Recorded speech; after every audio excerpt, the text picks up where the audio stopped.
आज मी शेंगदाणेचं कूट कसं करायचंय ते सांगणार आहे. तर मी गॅस पेटवलेला आहे आणि त्याच्यावर कढई तापत ठेवलेली आहे आणि त्याच्यामध्ये शेंगदाणे घातलेले आहेत.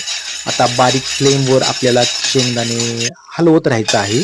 तर शेंगदाण्यामध्ये कॅल्शियम आणि व्हिटॅमिन डीचं प्रमाण भरपूर आहे, त्यामुळे आपले हाडे मजबूत होतात. आणि शेंगदाण्यामध्ये प्रोटीन, फायबर, खनिज आणि अँटीऑक्सिडंटचं प्रमाण भरपूर असल्यामुळे आपली त्वचा नेहमी तरुण राहते. तर आपले शेंगदाणे भाजलेले तर गार करायला ठेवूया. गार झाल्यानंतर मी सुपामध्ये घेतलेले आहेत आणि त्याची सालं सावकाश काढत आहे. तर आपल्याला कळालेलं आहे की शेंगदाणे किती आपल्यासाठी महत्त्वाचे आहेत. आपण थंडीच्या दिवसात शेंगदाणे आणि गूळ एकत्र करून खातो, जेणेकरून आपलं रक्त वाढायला मदत होते आणि आपलं शरीर मजबूत व्हायला मदत होते.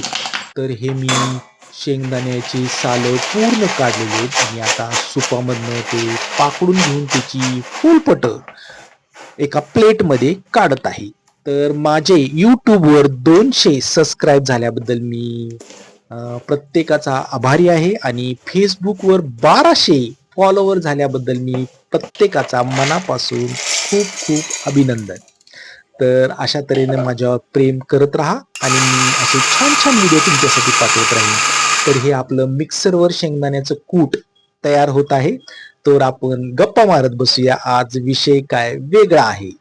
तर चला, असेच माझ्यावर प्रेम करत राहा. मी छान व्हिडिओ तुमच्यासाठी पाठवत जात जाईन आणि मी शेंगदाण्याचं कूट कसं केलं आहे हे मला कमेंटमध्ये सांगा. चांगले वाईट दोन्ही कमेंट करा. हे बघा किती छान कूट केलेलं आहे मी.